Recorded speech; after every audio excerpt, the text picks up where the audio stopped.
A graça e a paz, amados, estamos aqui para trazermos a lição de número 6 de Jovem. Hoje nós vamos estudar um tema muito importante que fala sobre o profeta Jonas. E o título da nossa lição é Jonas, Deus ama quem você detesta. Então, já conhecemos a história de Jonas, né? Mas vamos aprender aqui coisa muito importante a respeito desse profeta, quando ele recebeu aquela ordem de Deus de ir até a cidade de Nínive e pregar aquela mensagem que ele pregou, né? Então, fica conosco aí e me sinto honrado aí com a tua presença. Deus te abençoe e não posso se esquecer de te pedir para você se inscrever aí em nosso canal. Lado direito aí está escrito aí ó, no vídeo, né? Inscrever. É só você dar um toquinho aí e você já está inscrito. Não precisa escrever nada, não precisa de caneta, não precisa de nada. É só o dedão. Toca com o dedo aí em cima da palavra inscrever. Pronto, você está inscrito em nome de Jesus, tá bom? Ajuda a gente aí a continuar divulgando a palavra de Deus. Com certeza é bênção, né? A palavra de Deus, ela faz milagre na vida das pessoas. Então é preciso continuar ensinando e pregando a palavra de Deus. Então Deus te abençoe, continue com a gente aí, compartilhe aí esse vídeo, tá? Compartilhe com seus amigos, com seus grupos aí, dá um toquinho no sininho para você sempre receber novos vídeos. Nós estamos sempre colocando, né? Então quando chegar lá você já recebe a notificação. E também toque em cima na palavra vídeo, né? E você vai ver todos os meus vídeos aí, mais de uns 300. Você vai ver aí, escolher qual que te interessa aí. Não temos só vídeo de escola dominical. Nós temos também muitos outros vídeos de estudos muito importantes para a nossa vida espiritual. Bem, voltando aqui à nossa lição, e temos aqui o texto do dia, que está em Jonas 3,10, que diz: Deus viu as obras deles, como se converteram do seu mau caminho, e Deus se arrependeu do mal que tinha dito que lhe faria e não fez, né? Mudou a situação. Deus deu uma mensagem de juízo. Porém, essa mensagem de juízo era baseada nas atitudes deles. Eles mudaram a atitude, Deus mudou a mensagem, né? Deus não muda, o caráter de Deus não muda. Nada em Deus muda, mas ele muda às vezes as atitudes relacionadas ao ser humano, né? Às vezes Deus dá uma mensagem de juízo para a pessoa, né? Porque ele está merecendo. Aí ele se converte, muda, aí Deus suspende aquela mensagem de condenação. É assim que Deus age, entendeu? Agora, quando o homem endurece o seu coração e permanece no seu erro, aí é complicado para ele, né? Aí o que pode acontecer? É o juízo ser concretizado na vida daquela pessoa. Mas não é o que Deus quer, né? Nós vamos ver aqui nesse livro de Jonas que Deus deu a mensagem de juízo, mas no coração de Deus não é isso que ele quer. A mensagem de juízo, ela vem para trazer um despertamento na pessoa, para ver se ele acorda, se ele desperta do seu erro, muda a sua posição. Aí Deus suspende, né? Quando assim acontece. Bem, vamos aqui para a nossa introdução. O livro de Jonas, ele tem uma mensagem singular. Por quê? Ela é diferente dos demais profetas, que é cheio de profecias, né? Então, esse livro ele nos oferece uma lição de que o amor de Deus ele não está só voltado para o povo de Israel, né? Porque Israel foi a nação escolhida por Deus. Qual é a intenção de Deus escolher Israel? Ele amava o povo, lógico. Mas é que o povo de Israel atraísse com seu bom testemunho as pessoas para Deus. As nações em volta, idólatras, né, vivendo na sua maldade, elas precisavam de um referencial. E Deus queria que Israel fosse esse referencial e atraísse as pessoas, né, para Deus. Assim como Deus hoje quer que o crente desse mundo tenebroso seja o referencial para levar as pessoas a Cristo, trazê-las ao Senhor. É essa a intenção de Deus. Mas só que Israel ele fez o contrário. Em vez de ele atrair as pessoas para Deus, ele foi atraído pelos deuses das nações. E por isso ele pagou um preço muito caro, né? Então, Deus aqui, ele mostra que o amor dele não era restrito, certo?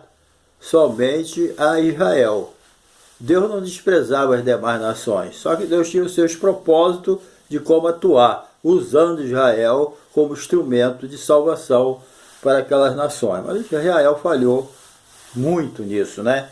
Ele não conseguiu atingir os objetivos de Deus. Bem, então, em Jonas contemplamos o imensurável amor de Deus, certo? O povo assírio, aqueles ninivitas, eles eram um povo cruel, muito mal. Por isso que Jonas não desejou a salvação dele. Não tem nada a ver, né? Porque diante de Deus a Bíblia diz que todos os pecados destituídos estão da glória de Deus. Mas Jonas conhecia aquele povo e, na verdade, ele demonstrou claramente que não desejava a salvação daquele povo, certo? Então, além de, aqui conforme está dizendo, os assírios, além de defender a universalidade da graça, né, o livro de Jonas, também aponta para a misericórdia divina que concede novas oportunidades, tanto para Jonas como para o povo assírio. Então, Deus aqui mostra para Jonas que a universalidade da graça de Deus não estava restrita a só Israel, mas era para todas as nações que se arrependessem, né? Então Deus deixou isso aqui bem claro, tá? Por isso que esse livro é muito importante.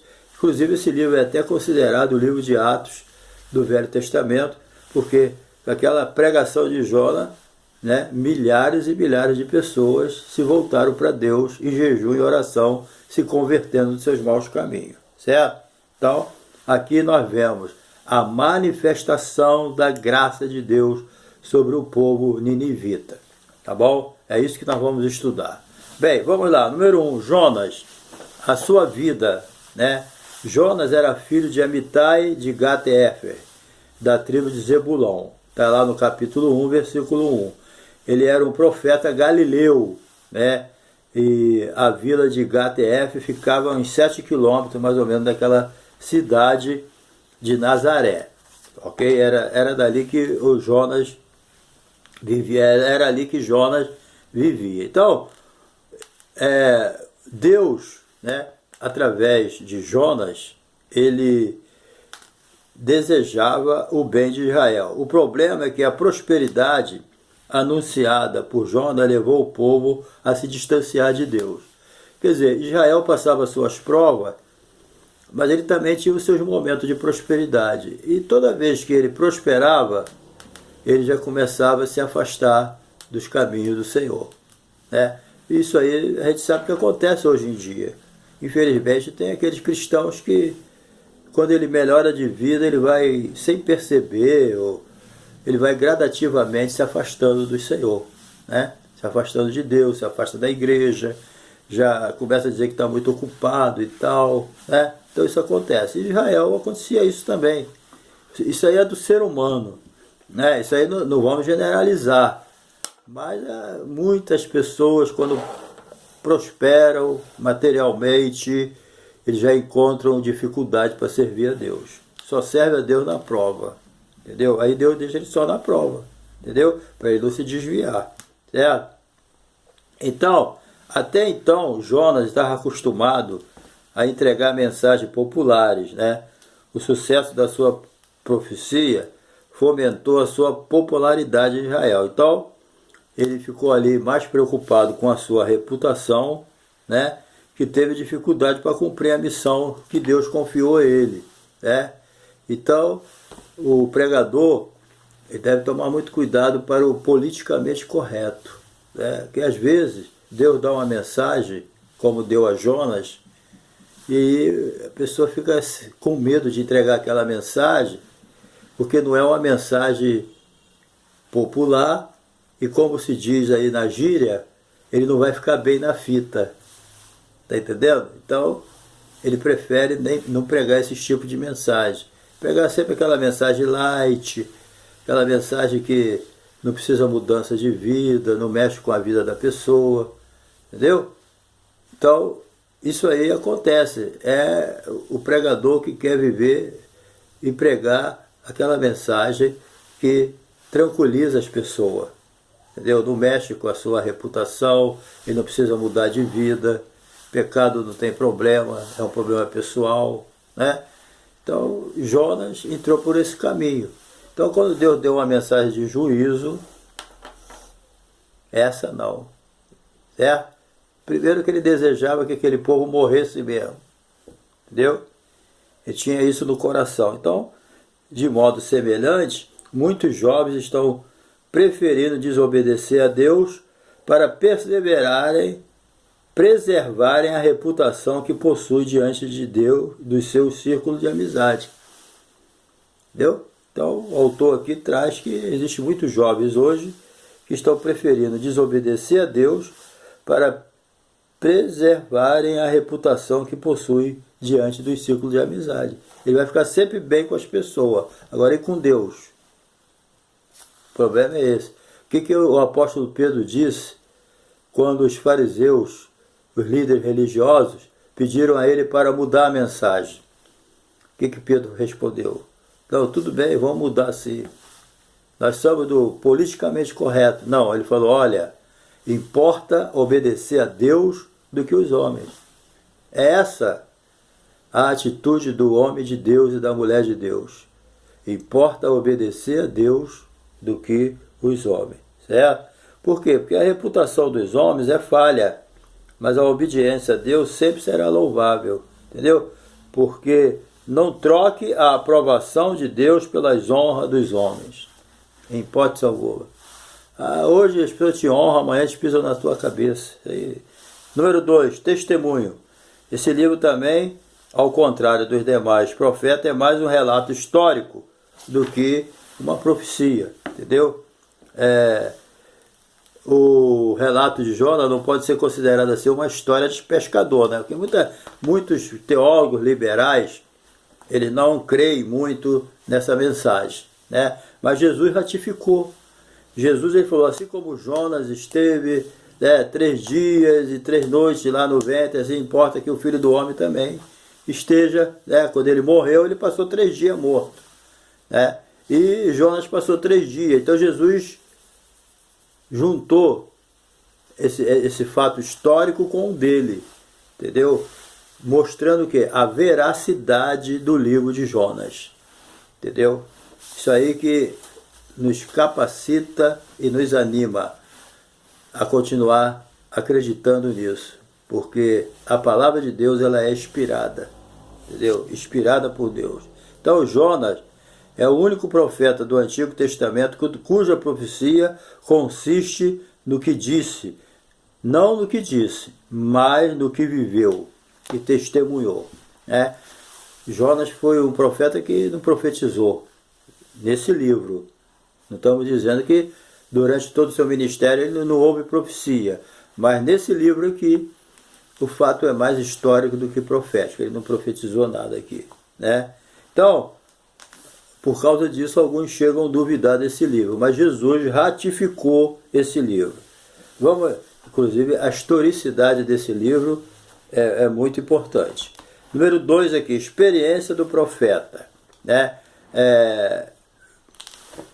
A ordem divina. Jonas recebeu uma ordem, né, para ele ir lá pregar, certo? A maldade, a malícia já tinha chegado. Voltamos a falar o assunto. O povo assírio era um povo cruel, era um povo mau, certo? Olha só alguns fatos que eles faziam aqui. A Assíria era uma espécie de Sodoma e Gomorra, reerguida naqueles dias. Era o epicentro mundial da violência, tortura, feitiçaria, idolatria. O profeta Naum chama Nínive de a cidade sanguinária, deus Ixita, da guerra e do sexo. Era a principal divindade adorada na Síria. na Assíria, né? Tem que separar. A Síria é um país e Síria é outro, tá? Então, a violência e a imoralidade eram as marcas constitutivas daquele povo. Eles tinham o costume de decepar as mãos. Olha só a maldade dele. Por isso que Jonas, ó, deu no pé, né? Eles tinham o costume de decepar as mãos, orelhas e narizes, vazar os olhos, esfolar vivos seus inimigos. Até crianças eram queimadas vivas. Eles desconheciam a palavra misericórdia. Entendeu por que Jonas não queria que ele se convertesse? Né? Então, apesar que não tem nada a ver, Deus mandou, tinha que obedecer, né? Porque Deus mandou uma mensagem de juízo, de destruição. Mas Jonas, conhecendo o Deus dele, sabia que se aquele povo se arrependesse, Deus ia perdoar.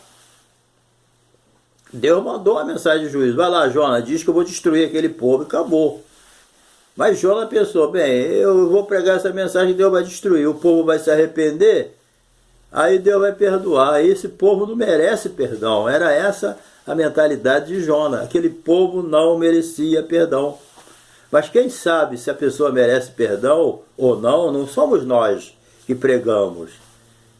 Não, essa área aqui pertence a Deus, é Deus que sabe. Porque na verdade, gente, ninguém merece perdão. A verdade é essa. Ninguém merece ser perdoado. Nós somos perdoados porque Jesus morreu pelos nossos pecados. Entendeu? Jesus morreu em nosso lugar. Então é Ele que comprou o perdão para a gente. Nós não merecemos perdão de ninguém, não. Deus perdoa porque Ele é o Pai da misericórdia. Acabou. Entendeu? Então o povo de Nínive não merecia perdão. E Jonas foi perdoado pela atitude dele, também foi. Jonas merecia? Também não. Nem Jonas, nem Israel, nem Nínive, ninguém merece perdão. Nós somos perdoados quando se arrependemos, é claro, mas pela misericórdia de Deus. Aquele versículo bastante conhecido. A misericórdia do Senhor é a causa de nós não sermos consumidos. Entendeu? Então Jonas, no seu nacionalismo, né, irracional, que na verdade todo israelita era assim na época, né? Eles eram nacionalistas, tanto é que no Novo Testamento, lá nos Evangelhos, eles não aceitavam, nem no livro de Atos, eles não aceitavam ainda a salvação de gentio, né?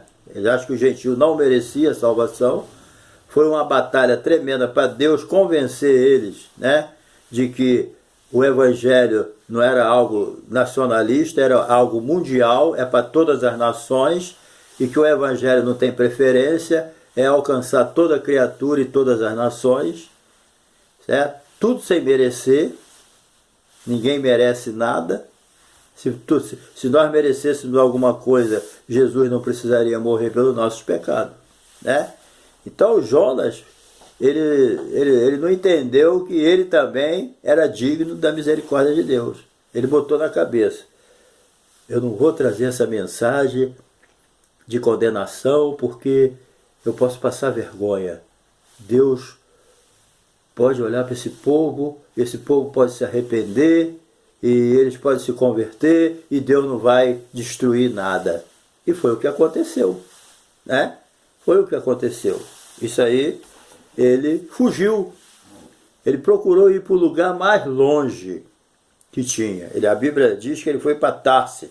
Tarsis era uma colônia fenícia, de mineração sudoeste da Espanha, né? Ele foi para a Europa, lugar mais longe que alguma embarcação poderia levar ele, né? Então ele fugiu mesmo de verdade, abandonou tudo, né? Largou para lá, ó, deu no pé. Por quê? Porque parece que ele entendeu que Deus poderia salvar e salvou, né? E qual era o âmago da questão? Aquele povo era muito mau, eles não mereciam a salvação. Aí é uma pergunta de retórica que eu mesmo vou responder. Jonas merecia também ser salvo? Não. Mas foi. Deus teve misericórdia dele também, né? Deus deu até uma lição nele, né? Deus deu uma lição nele que a gente vai ver mais para frente. Então ele comprou a passagem e foi embora. Então o que Deus permitiu ali? O que? Uma tremenda de uma tempestade. E a tempestade sacudia o barco e os tripulantes, né, pagão, tudo sem saber o que fazer. Os marinheiros do navio acreditavam que por trás dessa tempestade tinha um problema espiritual. Embora eles fossem pagão, eles perceberam que tinha algo anormal ali. Entendeu? Eles perceberam. Tem algo espiritual aí. Então, o que eles fizeram? Né? Eles fizeram ali a sorte, que era normal antigamente eles fazerem isso. Certo? E a sorte caiu sobre Jonas. Então Jonas confessou que realmente a culpa era dele mesmo, que ele estava fugindo e não tinha jeito. O jeito que tinha era tirar ele do barco. Então julgaram ele no mar. Quando ele caiu na água, cessou tudo, veio a maior calmaria. Né? Então, há muitas pessoas desafiando Deus com rebeldia e obstinação, igual Jonas. Entendeu? Jonas desafiou Deus, mas Deus ainda teve compaixão dele, recuperou ele. Né? Então, caminhar na contramão da vontade divina é uma decisão perigosa demais. Nós temos que caminhar na contramão do mundo, não caminhar na contramão da vontade de Deus. Certo? Às vezes a gente olha a vontade de Deus e a gente percebe que não é a nossa. Mas nós, querido, temos que se submeter à vontade de Deus. Certo? Não era para ser, mas é até comum as pessoas agirem igual Jonas, com outras intenções, é claro, né? De querer se rebelar contra a vontade de Deus. A pessoa que quer ser pastor, Deus chamou ele para ser evangelista. A pessoa que quer ser presbítero, Deus quer que ele seja um diácono. Entendeu? Então, e as pessoas ficam lutando para ser o que ele quer, não o que Deus quer. As pessoas lutam para fazer o que eles querem, não o que Deus quer. Entendeu? E outros querem adivinhar o que Deus vai fazer. Não dá certo. Entendeu? Então Jonas, ele se tornou uma pessoa obstinada, fugiu da presença de Deus, desobedeceu, desistiu, mas Deus não desistiu dele. Entendeu? Deus pegou e viu aquele peixe enorme lá, tragou ele, né? Não como um castigo, mas para proteger ele. E 3 dias e 3 noites ali no ventre daquele peixe, ele teve tempo para pensar. Às vezes você não está na barriga de um peixe literalmente, mas você, por não aceitar a vontade de Deus, às vezes você está passando uma prova aí, está no ventre de um peixe simbólico aí.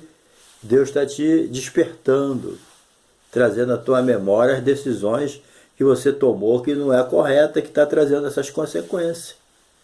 Todos aqueles problemas que Jonas passou foi da sua desobediência. E outro problema, né? Ele trouxe problema para o barco.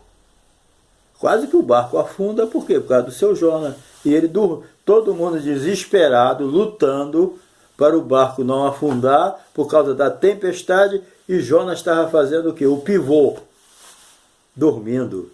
Às vezes acontece isso. Quem é responsável mesmo pelos problemas que surgem, às vezes não está nem aí. Está nem aí, né? E quem às vezes é atingido pelo problema de outras pessoas que está lutando para resolver.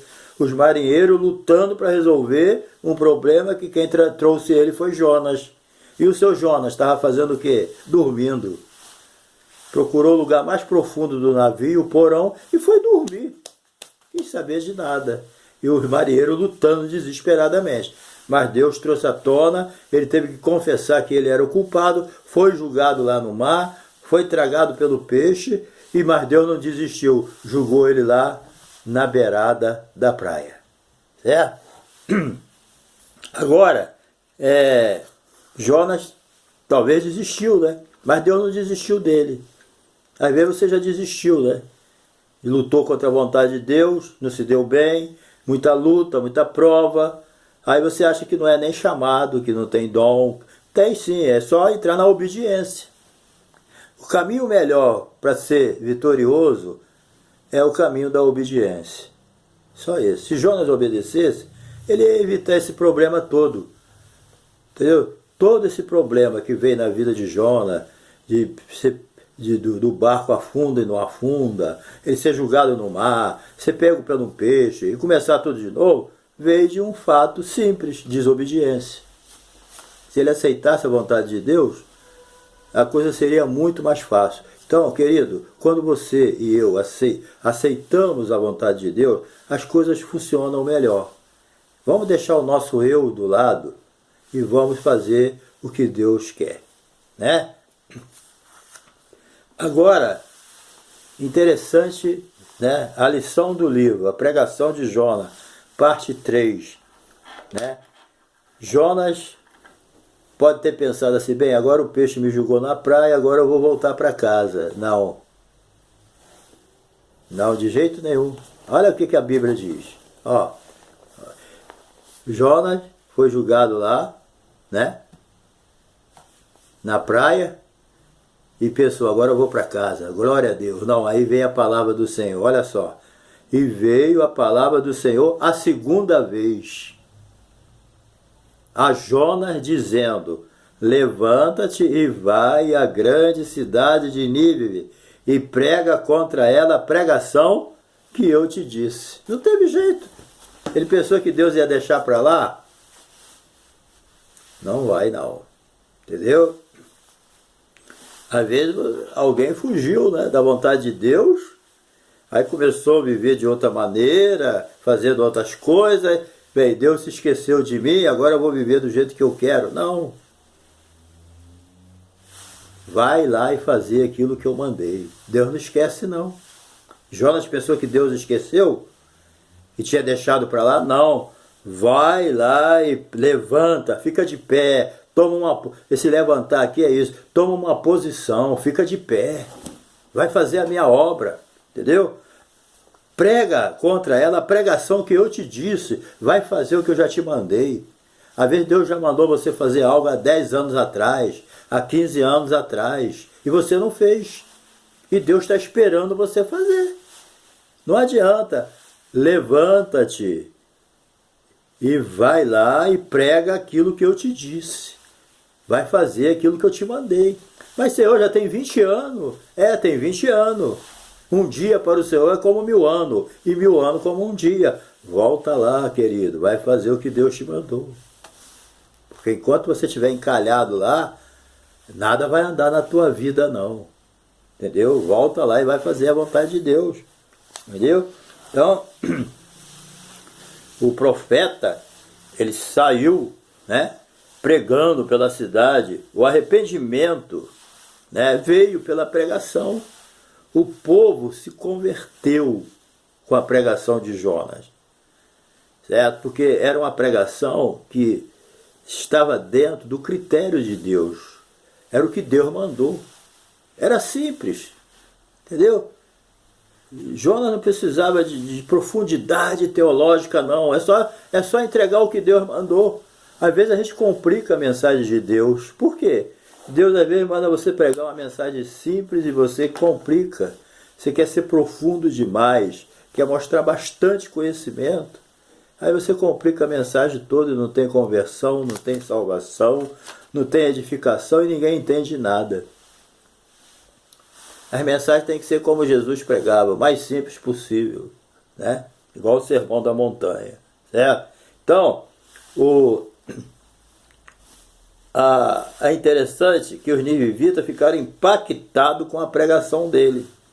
A resposta dos ouvintes foi imediata. Proclamaram um jejum, vestiram-se de pano de saco, se humilharam, certo?